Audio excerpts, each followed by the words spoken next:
Good morning, everyone, and welcome to this month's edition of SE's Thrive Mental Health Matters. Today, we will be talking on the topic of conflict resolution, and today we have our guest speaker, Miss Beth DeHart, who will take us further into conflict resolution. Beth, how about you introduce yourself to everyone?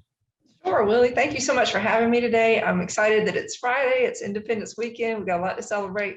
I'm the director of senior programs here at SE Thrive. I've been here for a little over 2 years and really happy to be here today. And we are so happy to have you as our guest speaker on today.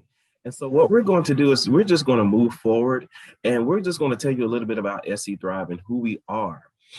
So SE Thrive leads South Carolinians to stability by providing innovative and efficient access to quality of life resources. So throughout this training on today, this webinar on today, we want to reassure you that, even in conflict and we find the resolving issues of it, we can still afford someone the opportunity to access the quality of life resources that there are available. So as we go forward in this webinar on today, we ask that if you have any questions, please just feel free to ask.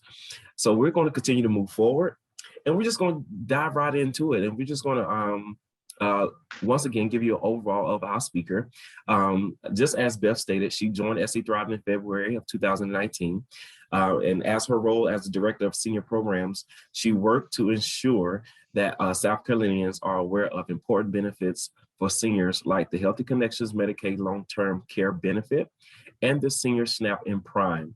Beth also completed her BA from Presbyterian College in 1992 with a degree in religion and a minor in psychology, and her MA from Columbia College in 2000 with a degree in conflict resolution. She is also passionate about living her life to make the world a better place.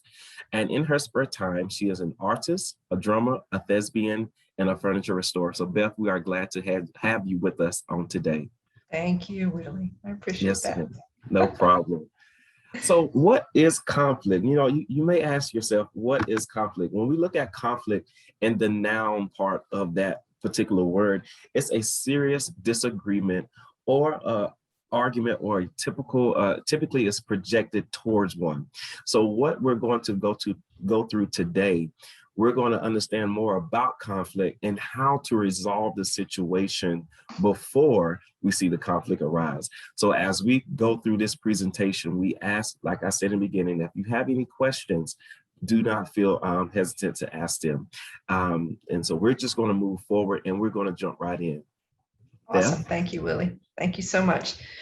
So I want to offer one disclaimer before we actually get started, and that is that I am not going to be working with you guys today on how to change other people.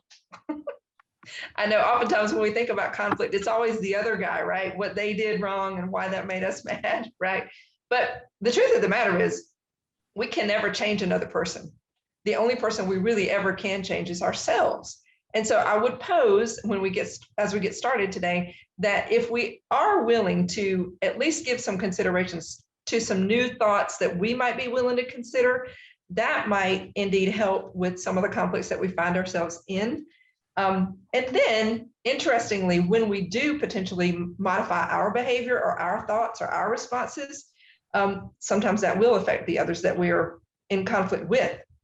So it might come around to having the other person change their behavior, but we are not going to walk away from here learning how to change anybody except us.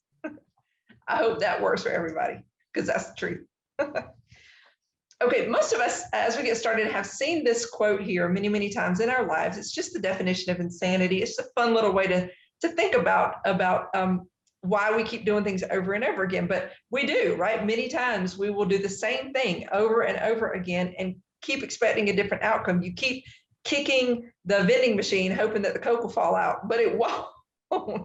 If it didn't come the first time, it's not going to come the 14th time. But we keep kicking it. What do we end up with? A bruised toe, right? So I would propose that maybe this is a place to start. Think about some of the conflict situations that you've got in your life. How are those ending for you oftentimes? Are you getting what you want out of those situations? Are you walking away with hurt feelings? Are people walking away with grudges? Does it take a long time to repair the harm that was done when a conflict situation arose?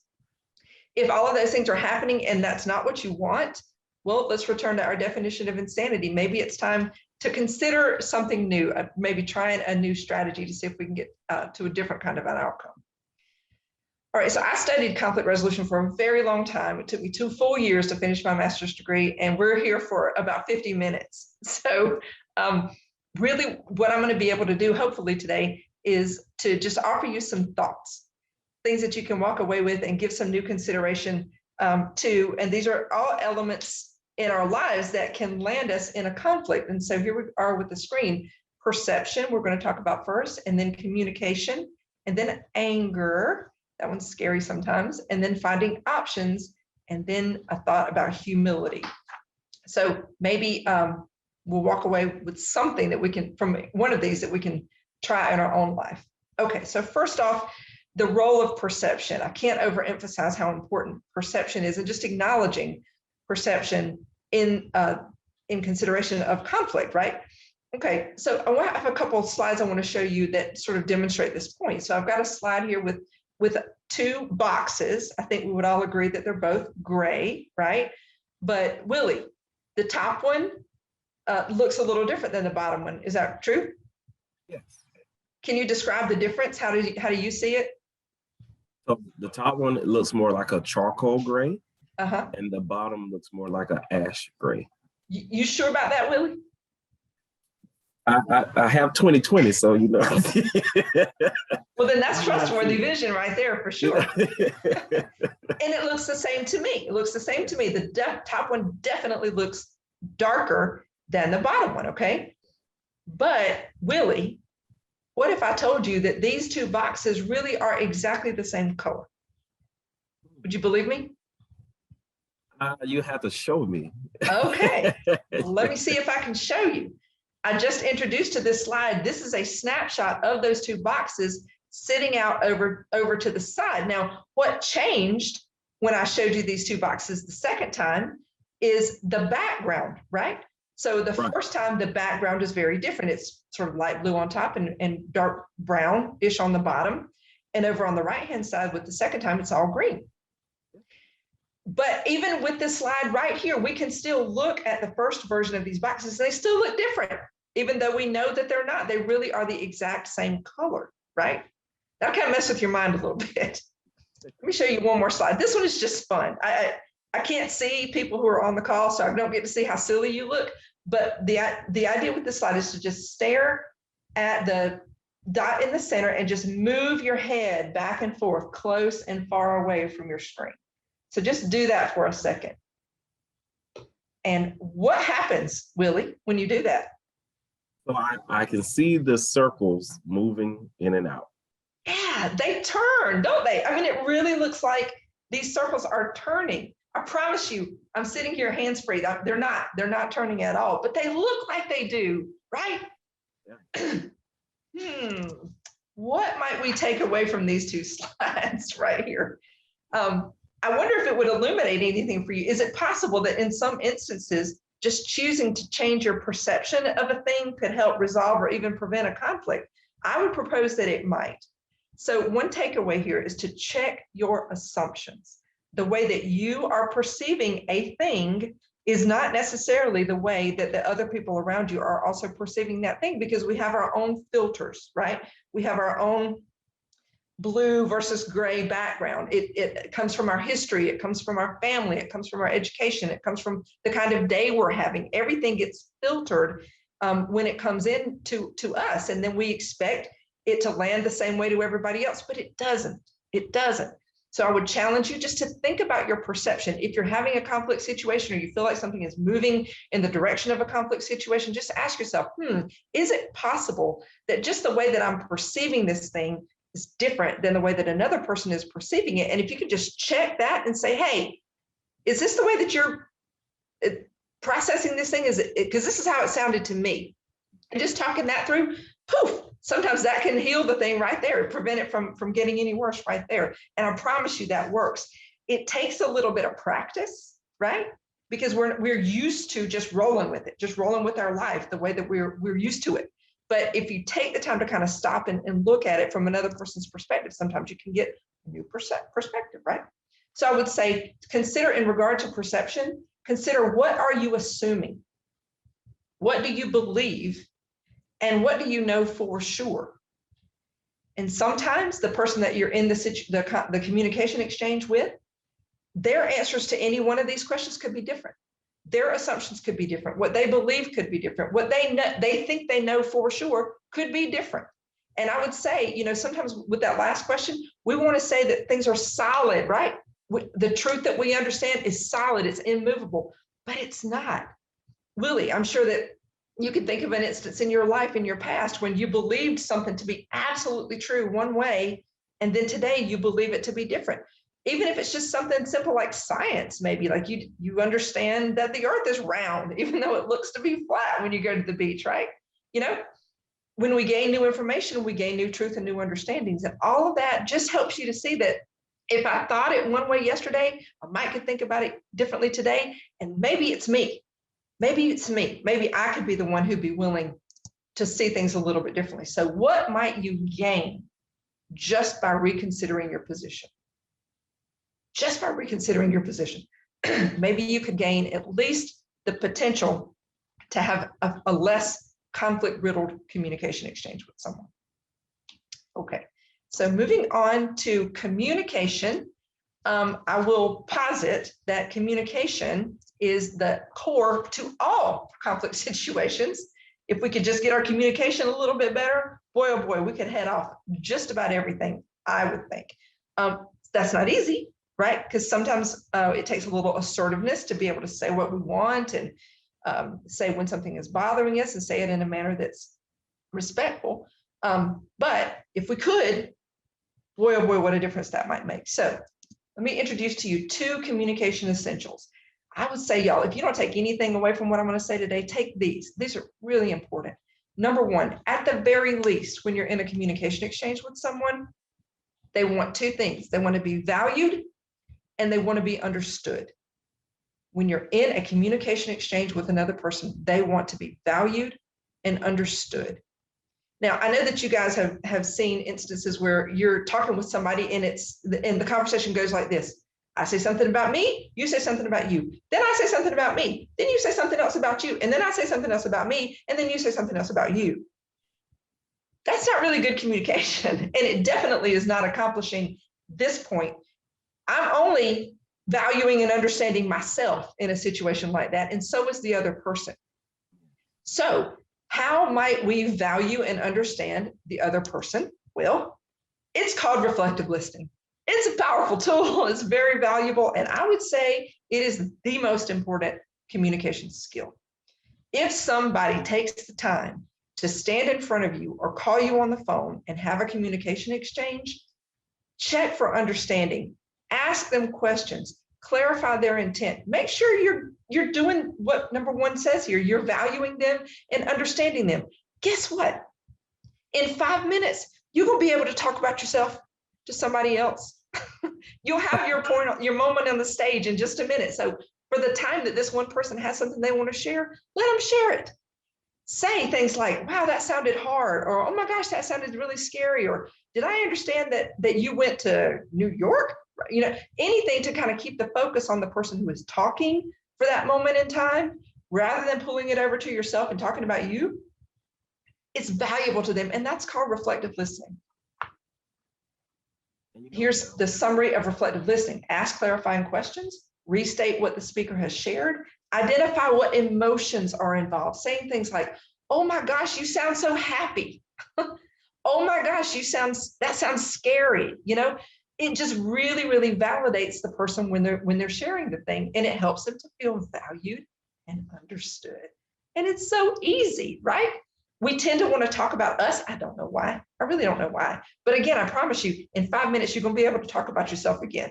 So give this person the 5 minutes that they're asking for. Does that make sense? It does. And you know, Beth, you bring out a very good point. Because as you were talking there, I began to think more about going back to perception. If you go ahead and have that communication, if you go ahead and excuse me, talk the situation out, the way that you will perceive the conversation, you know, into the future of it, well, it'll change the whole aspect of what it was that you may have assumed in the beginning.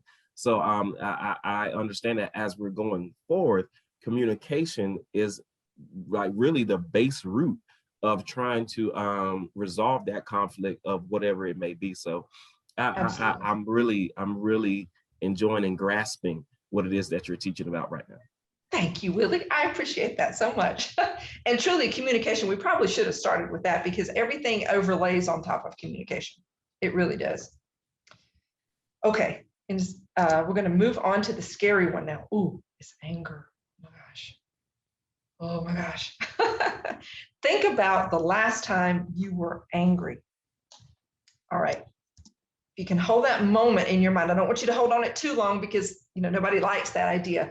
But I want to pose to you that there are two primary thoughts most of the time when a person is feeling anger. Okay. So if you can hold that moment in your mind when you were angry the last time and see if you can see either one of these. Either the situation is unfair or the situation is out of my control. Usually, if you boil it down, it'll be one or both of these points. The situation is unfair, or I'm losing control, or I'm out of control. So if you think about a coworker who was maybe upset, or think about a client maybe that you've been serving, or even a family member, see if you can think from their perspective. What were they perceiving? What communication exchange had they had that maybe made them feel this, that made them feel like something was unfair or that they were losing control? Anger can sometimes be mitigated if beforehand we can offer fairness or control. Wow, really? All right. So if you can think of an example of the last time you were angry, maybe, and you can pinpoint, okay, it was unfair or it was out of control for me.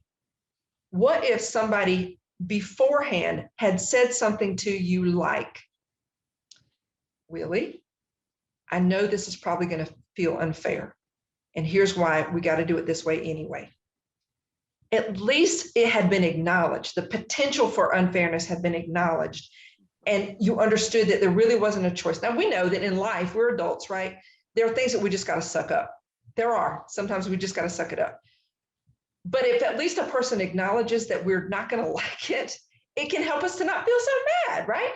Or with the control thing, can you give a person some options? If you know that the thing that you've got to impose on them is going to make them feel like they don't have a lot of control, could you at least offer two options that you can say, I know this isn't going to be fun, but here are the two. Which of these two options would be better for you?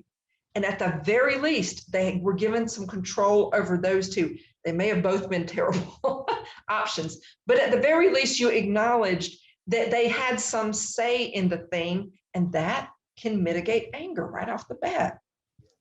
So when you're having a communication exchange, listen to the words that you're hearing. See if you can hear feelings of unfairness or loss of control. And it's okay to call it what it is. It's okay to say, it sounds like this feels unfair to you. You've acknowledged their feelings when you do that. And ask what would do to help that problem feel more fair. Ask what would help them feel like they were regaining some control. They may not have an answer, but the fact that you offered will, again, help them feel valued and understood. It all goes back to communication, right? Yeah.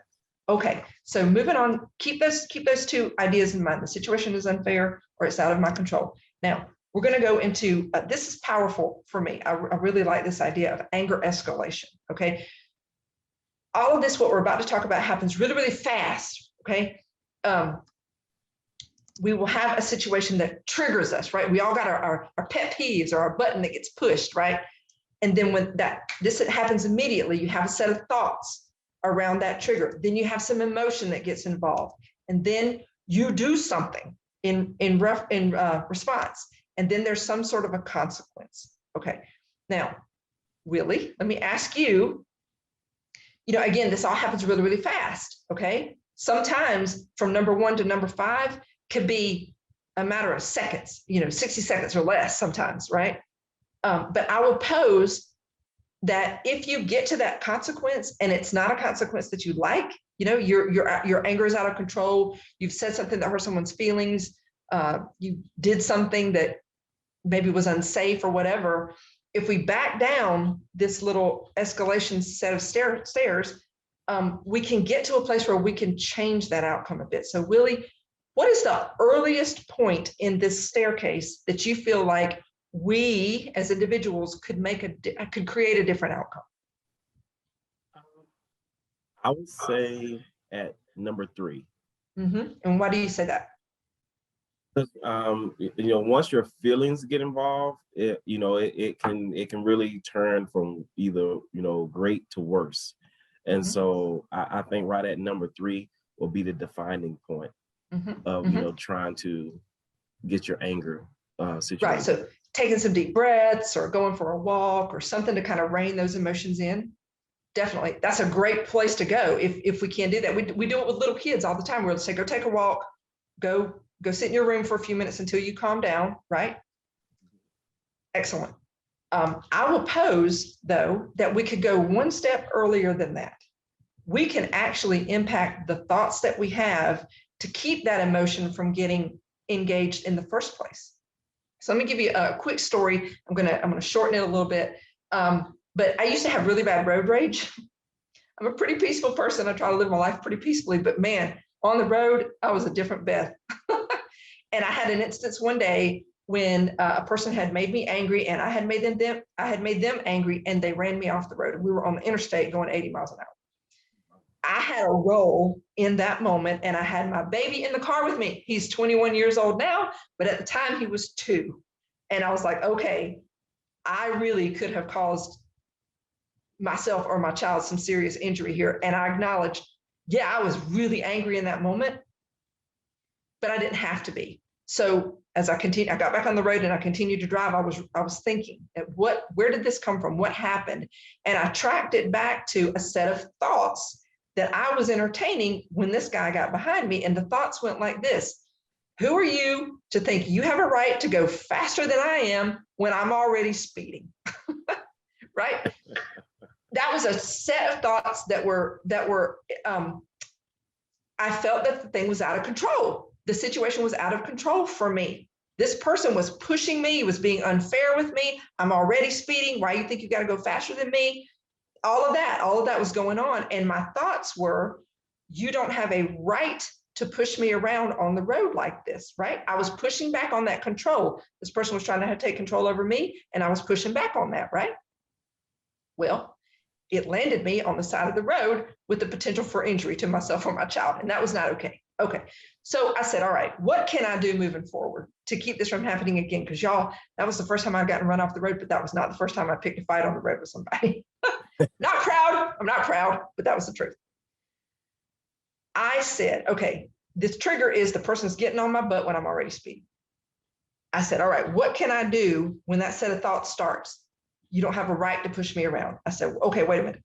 Maybe this person has a job interview and they need to get to it because they really need that job and they're running a little bit late.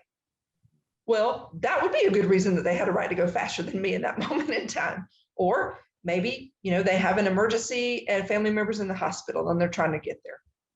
Well, guess what that did? It engaged some compassion in me.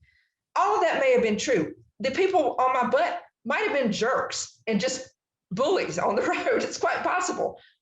But I chose to think a different thought for them, and that anger did not engage. And I said, you know what? Let me just go ahead and speed up a little bit more, let them get around me, or slow down and let them get around me and let them go, right? And guess what? No more road rage. It was amazing. It was amazing. And we can all do this. So if we have sort of a set of issues that comes up for us regularly, we have a same outcome. I had that same outcome all the time. Fights with other cars on the road. How stupid. I know. But anyway, it happened, right? So if we all have something like that, can we track it back to what thoughts are we having that are engaging the feelings that are then resulting in the behaviors and the consequences, like me being on the side of the road? So I would propose next time, we all have a little button. Think about your button.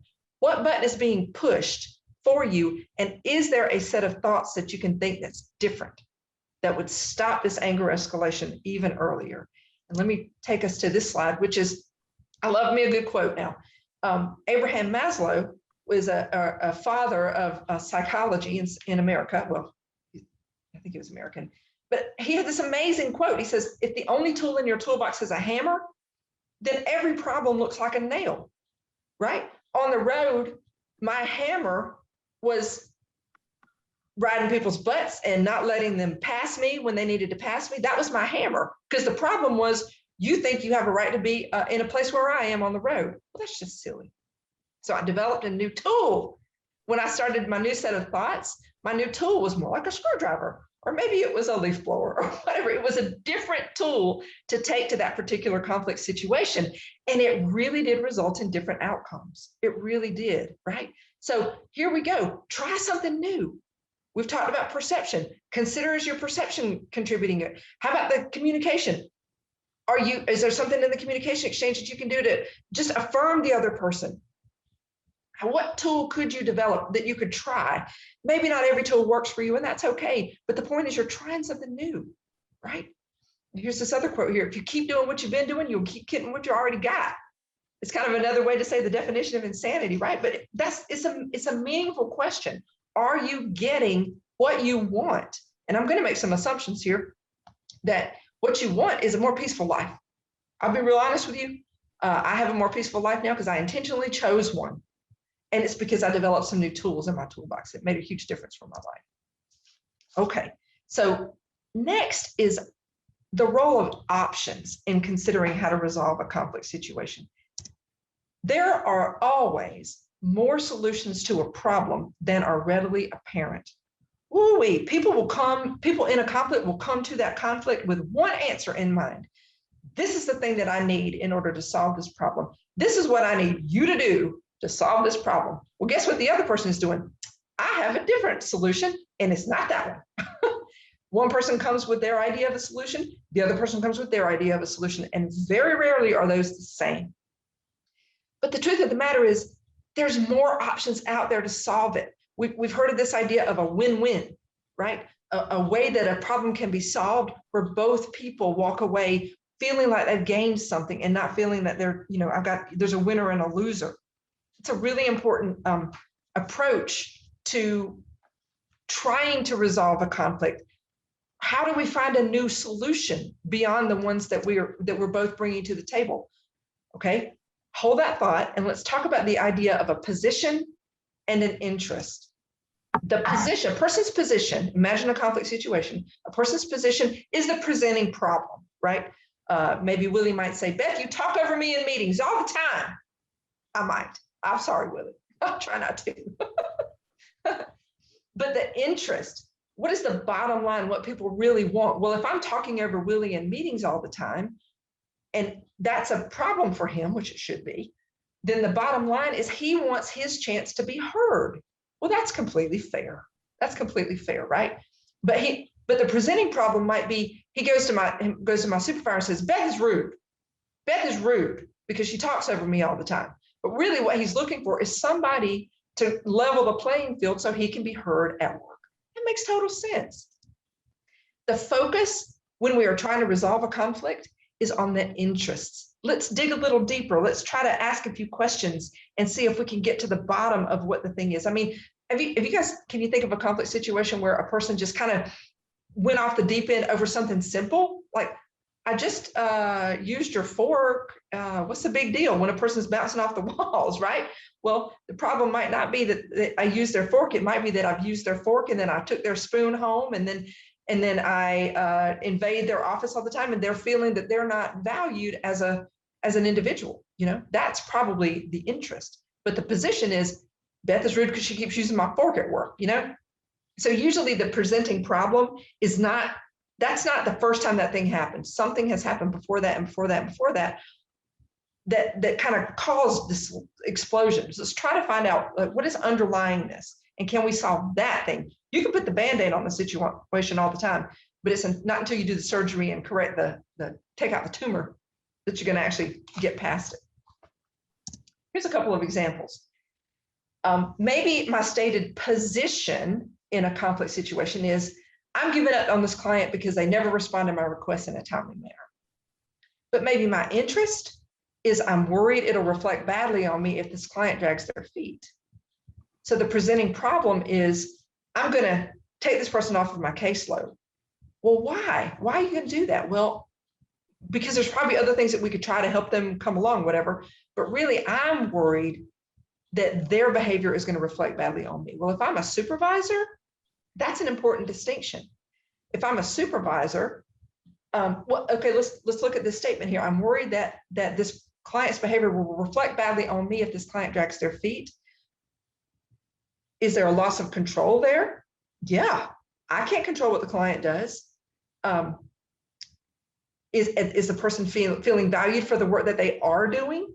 Probably not. If the client keeps dragging their feet and I'm working my tail off to try to bring them along, well, now I'm not feeling like my work is valued. You see? So if we dig a little deeper, if I'm the supervisor in that situation, what can I do to make sure that my caseworker, let's assume this is a caseworker, their hard work is being valued, and that I am giving them as much autonomy as they can have to try to correct the situation, but I'm willing to come alongside them if they can't. Next one, my stated position is, this coworker talks over me all the time at meetings, so I'm just not going to speak up anymore in meetings. But my interest is I can't find a meaningful way to have my thoughts heard and valued at work. You see, there's a difference there. And you won't know it right off the bat, because in the second instance, basically the example I gave a minute ago, me and Willie, if this was Willie, then he's angry, right? It is unfair that Beth talks over me all the time in meetings. That's what he's feeling. Like, this is unfair. And he also probably feeling like he doesn't have control over it because he can't shut me up, right? But if that always happens and Willie is feeling like he's not meaningfully valued at work, well, his supervisor would have a role in that to say, let me see what I can do to bring Willie along and make sure he feels valued. And I do hear his voice and his ideas, and probably also tell Beth she needs to shut up every now and then.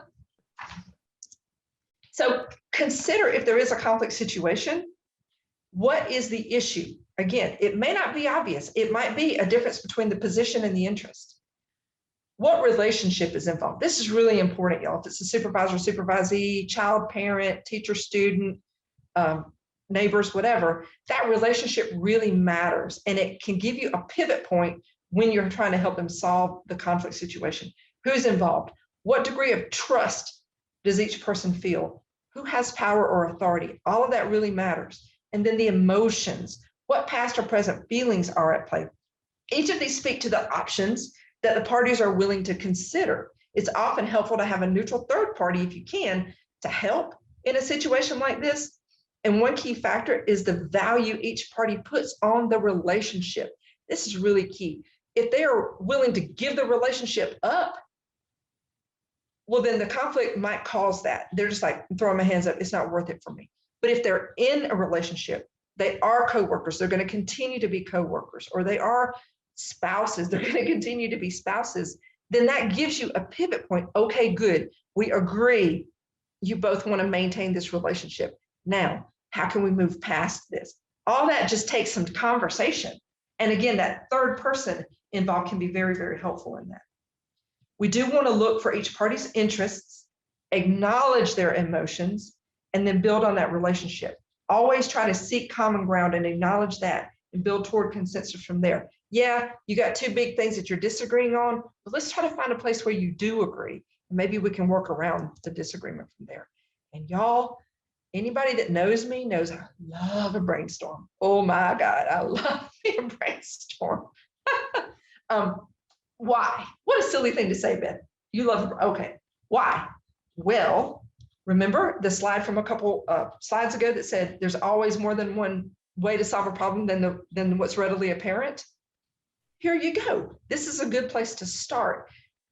We don't know necessarily how to find that other solution. If I'm coming to the conflict situation with my solution in mind, and that's the one I'm digging in on, I can't think beyond that because you know why? I feel like I'm going to lose something. If I give in to the other person, I'm going to lose something that's valuable to me. That's not the case. It's rarely the case. Usually there's a way that you can get the thing that you need, your interest, not your position, and the other person can get what they need, their interest in their position. So let's take the example of me talking over Willie all the time. I bet you in a situation like that, I'm not just talking over Willie. I'm probably talking over lots of people. Well, what am I trying to accomplish there? Probably I want to make sure that I'm being heard. And the way that I do that is to just bulldoze over people. Okay, well, somebody just needs to acknowledge that I'm being heard. That's what I need. My interest is to be heard. Willie's is the same. He wants to be heard too, but he can't get a word in edgewise because of me. Okay, well, a supervisor or a third party neutral in that situation might be willing to say, okay, Beth, when you're in a meeting, we want to make sure that you're heard. Every time that you say something, I will acknowledge it. If I'm the supervisor, I will acknowledge it. I promise you. And let's try for the next 2 weeks for you to offer 3 thoughts in a meeting. You offer 3 thoughts, I will acknowledge every one of them, promise you, and then hold. And then Willie, will you respond, or will you make sure you bring at least 3 thoughts to the table? And I will acknowledge those as well. Guess what? Now, both Willie and Beth are getting what they need. They're being acknowledged verbally in public. So now guess what? This was a third solution that neither Beth nor Willie had in their mind because they're in the middle of the conflict situation. That comes from a brainstorm. So it's just a question of take the problem situation, and then sometimes this is fun to just practice with, right? Write the problem situation down and say, okay, if I had no restrictions, money wasn't a consideration, time wasn't a consideration, resources weren't a consideration, if there were no restrictions whatsoever, how could this problem be solved? And just free think as many options, even if they're crazy. In fact, the crazier the better, right? Y'all know what I saw yesterday? I saw a real live, you can look it up on Google right now, a real live flying car. A real live fly, it's a car that you can drive on a road and then it sprouts wings and you can fly it. That was an idea that was crazy at some point. So somebody said, there's no way we can develop a flying car. It's on the road today, right? My point is, if you can dream it, it can spark something. There can be some seed there that you can water and put in the sunshine and give it a chance to grow, and it can become a new solution, maybe something you've never thought of before. Okay, let me stop there just for a second and check in with Willie and see if you have any questions or thoughts on any of that. You know, just as you were talking, when we're talking about finding options, like I said in the beginning, you know, it always goes right back to communication and to perception. You know, I believe that if you see a conflict that's about to arise, try to start then trying to find options as to how to navigate throughout that whole situation. I know, like, for me, from personal experiences, I'm not one to really get into a confrontation with anyone. I strive to live peacefully, you know, that's just me. And so before anything will try to arise, you know, I will actually stop and think about what I'm going to say before it goes off the rails.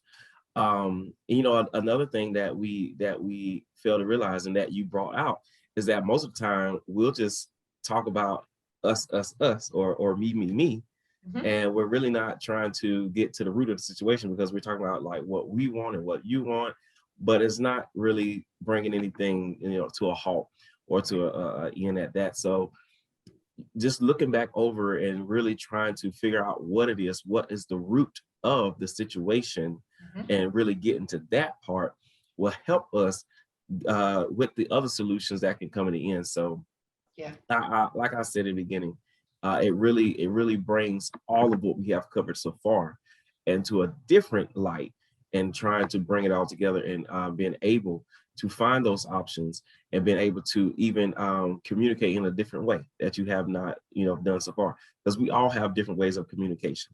Yes. You know, we all do things differently, but as we go on, as we matriculate through life, we learn how to speak, and we learn how to deal with certain things. So I just gathered that little bit of information from what we have done so far. You know, Willie, there's a concept that I don't have in the slides here, but excuse me, it's called the mirror theory. and it's exactly what it relates to what you just said. When two people are in a communication exchange, they tend to mirror each other in regard to things like tone of voice, mood, intensity level, right? So if a person comes into a conflict situation really high anger or high energy or a lot of intense feelings going on, the person that they're coming at tends to come and meet them there in a similar place, right? And that's where they will stay until one of them decides to go a different route, right? I said in the beginning, this is about us, right? So if you've got a person who, I mean, I hope this never happens, but if you have a person who comes at you hard and heavy with something, you can choose to meet them there and be hard and heavy back at them. Or you could, go back to our anger escalation and go back to, the thoughts that you're thinking. You could be thinking, who the heck is this person? Why do they think they have a right to come at me like this? You can entertain those thoughts, and then that'll land you probably mirroring their feelings. Or you could say, okay, hold on. Clearly this person is upset. Let me just see what's going on. And let me ask a few questions and see if we can solve this. And when you back down, you calm down, you come down a little bit, they will too. It's a beautiful thing. And you can watch it, right? You can watch it in your life. If you have a cool cashier at the grocery store, right? And she's, hey, how you doing? It's good to see you. What do you say? Hey, girl, it's good to see you too. We tend to mirror what we are brought, what is brought to us, right? And so that's sometimes a good thing if it's a positive vibe and positive energy. But if it's negative, we can make a choice. Do we want to meet them there or do we not? Wrapping things up here with this set of thoughts, Willie, and this is anyway. The role of humility in conflict resolution. We talked from slide 1 this morning that conflict management, conflict mitigation, conflict resolution really is about me. I can't change you. I can't. That'd be an awful big responsibility anyway to try to change another person, but I can change myself. And that's about being humble, right? It can be about humble. And I think humility is an important point here, right? Dale Carnegie is a famous author, and in his book, How to Win Friends and Influence People, he advises this statement that's on the screen right now. If a person brings a set of thoughts to you that you don't agree with, but you don't want to pick a fight with them, you don't want to try to refute them, you don't want to push back and tell them how wrong they are, he says this is a really good response. If I were you, I'd feel the same way. Now, I can think of instances of people who definitely have different views on a lot of things than I do in life. And if I've encountered one of those people at the line at the post office and they started telling me some of their thoughts on this or that, might ruffle my feathers a little bit, but I don't really want to get into a conflict situation in the line at the post office. So here we go. I can just say, you know what, if I were you, I'd feel the same way. Because you know what that does? It acknowledges their history. It acknowledges them, everything about them, that whatever they have gone through in their life has brought them to this place. And in this place for them, all of that makes sense. I don't have to agree with it. Certainly my experiences have been different than anybody really. But I don't want to try to prove you wrong every time or most of the time, or I don't want to put you down or make you feel that I've put you down. So I just say, if I were you, I'd feel the same way. And they're like, thanks. And this, forgive the chutzpah on this slide, if you guys will, me putting myself up with Dale Carnegie, but I really feel like no one has cornered the market on truth, right? So we talked about earlier that there are things in our past that we believed and we would have bet money on it being true. And then something changed, we had a different aha moment, or the world changed, or science illuminated something. And we realized, oh, wow, I was wrong. I actually was wrong in that moment or in that set of thoughts.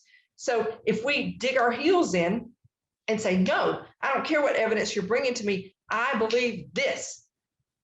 Well, we're going to end up in some conflict situations and we're going to stop growing. So I appreciate the fact that I know I don't know everything. And I hope that next year, I believe things differently than I do now, because that means that I have grown. And I don't have the market on truth, neither does anybody, right? So if we can all sort of come to communication exchanges with other people with this in mind, that nobody has cornered the market on truth, then at the very least, we'll be willing to listen to each other. Tell me what you believe truth to be. Tell me your history and why you understand it to be that way. Now, will you be willing to listen to my story and let me explain why I believe truth to be this way? At least we're listening to each other. And who knows, maybe in that communication exchange, we might learn a little something from each other. That'd be powerful. It's really how change occurs, right? Is when we're willing to lay down some of our beliefs or thoughts about what's true absolutely and consider something else. So a couple takeaways I'd like for us to walk away with today. Here we go with our 5 points that we talked about: perception, communication, anger, finding options, and humility. What I'd like for you to take away in regard to perception is that we all have it. We all have it. We can't escape that. And it's rarely the same. If we can change our perspective, or at least look at a situation from another person's perspective, that can help us a lot. Communication. Oh my goodness. Oh my goodness. Listen with the intent to understand, and help the other person know that you're listening with the intent to understand. Anger. Determine if you can infuse some fairness or some control in a situation where a person is angry. If you can just give them that, a little bit of fairness back, a little bit of control back, it can help to mitigate that anger in a big way. Finding options. Clarify a person's interests, or your own even, and brainstorm how to meet those interests. And I guarantee you they're going to come up with some solutions that you haven't thought about before. Just be willing to take down some of those beliefs, take down some of those walls of things that you know to be true. Lay those down for just a minute and think as big as outside the box as you can, and see if you can find something in there that you can work with. And usually you can. And then humility. There is no guarantee that we're right, ever. So one of the most powerful books that I have ever read, some of you guys may have read this, it's called The Four Agreements. It's by Don Miguel Ruiz. He's a Mexican author focusing on practices towards spiritual enlightenment. This book offers 4 ideas that I believe, if we just follow, we'll avoid most conflicts in our life. I'm not preaching this. I'm not selling this book or anything like that. I just will offer that this book has changed me in a big way. It really helped to emphasize some of what we've already talked about today, and simplify it and broaden it even. So if you don't take anything else away from this presentation, take away the 4 agreements. And here they are.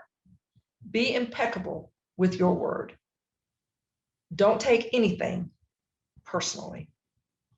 Don't make assumptions, and always do your best. I think you can see, given that what we have already talked about today will overlay nicely with each of these 4 agreements. If you get a chance to read the book, read it. It's wonderful. You can get it on Audible as well. Again, I'm not selling it. I get nothing from this book. It was really powerful for me. But we can see where, living this way, living by these 4 agreements, we can stay that peaceful, conflict-free person that we're aiming to be, right, Willie? Okay. So Willie asked me if I'd be willing to offer some additional resources and information. I put together a little bit of a list, and y'all, there's a bazillion things out there around conflict and conflict management that you could look at. But if you're interested, there is a National Conflict Resolution Network. They help you learn and teach conflict resolution skills. And here's their website. It's crnhq.org, basically. They have for a lot of free stuff. They have some stuff that they sell as well, but some really good free stuff as well. Okay, SHRM. This is a human resource management gurus. These guys, if you've got an HR department where you work, oftentimes you'll have someone who is SHRM certified, and they have a whole lot of information around managing workplace conflicts. So if you just Google SHRM and managing workplace conflict, you can find that. They're really good information for supervisors and HR folks.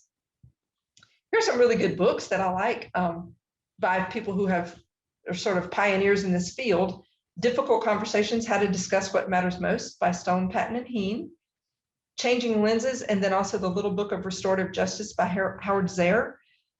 Restorative justice is a concept that's used a lot in bigger conflicts like crime and larger global kinds of conflicts where people have really been hurt, their lives have been really impacted by something others have done. Restorative justice is is an approach for how healing can occur, not just punishment for an offense, but true healing. And then a couple other names down here for people that you might want to look up: Roger Fisher, William Ury, William Zartman, Daniel Van Ness, and of course, Howard Zare. These are all people that I've studied and made a big impact on my understanding of conflict resolution. Beth, I have a question. Yeah.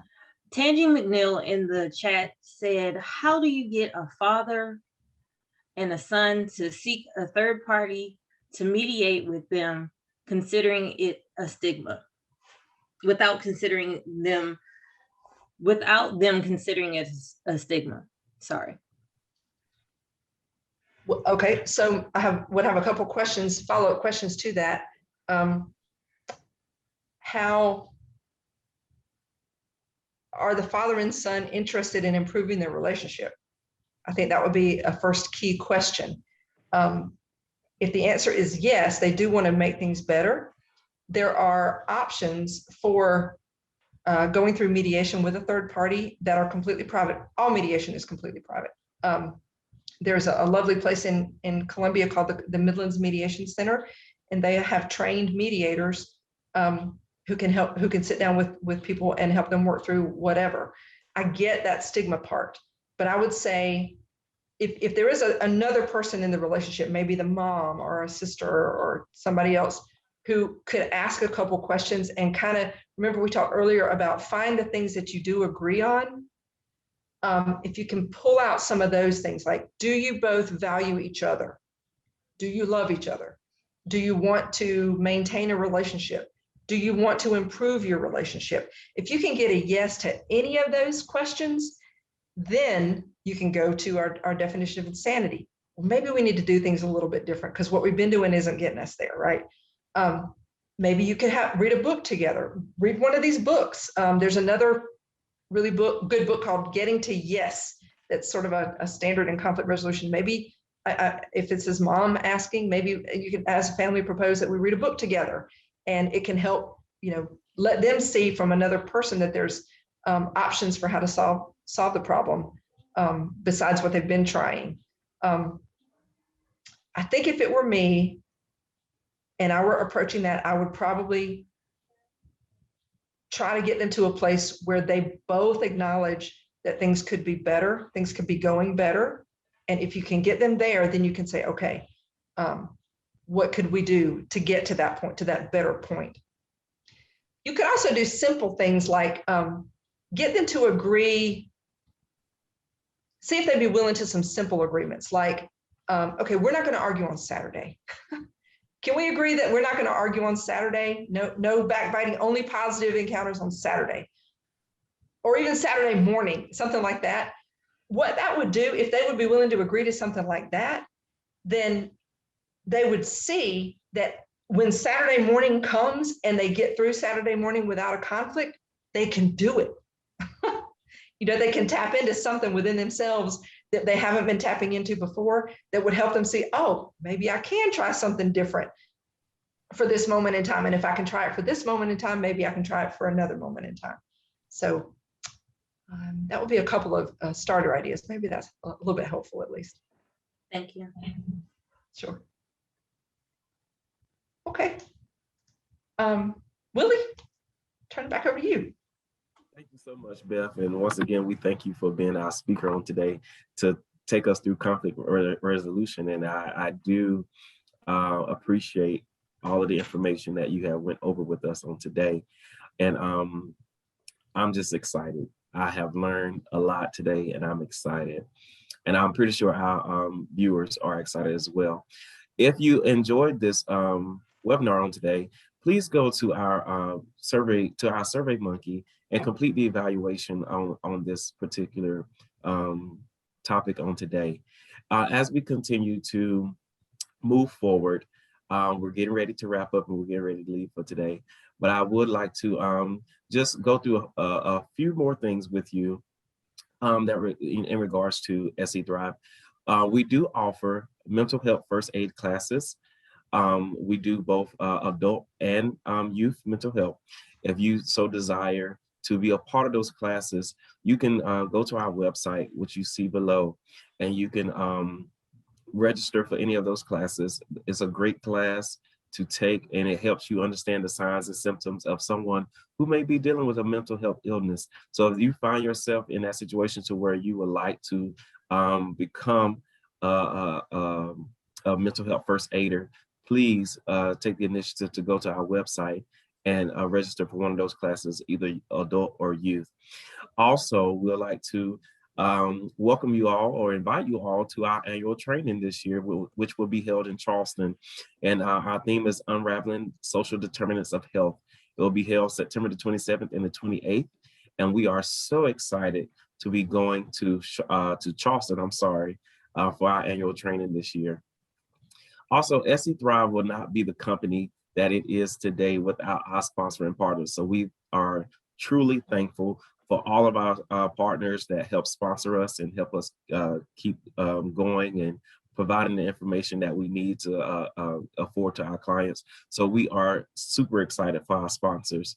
One thing about SE Thrive, you can find us on all social media outlets. You can find us on Facebook, Twitter, Instagram, and YouTube. If you ever have a question, you can call our help desk at 1-800-726-8774. You can also find us online at scthrive.org.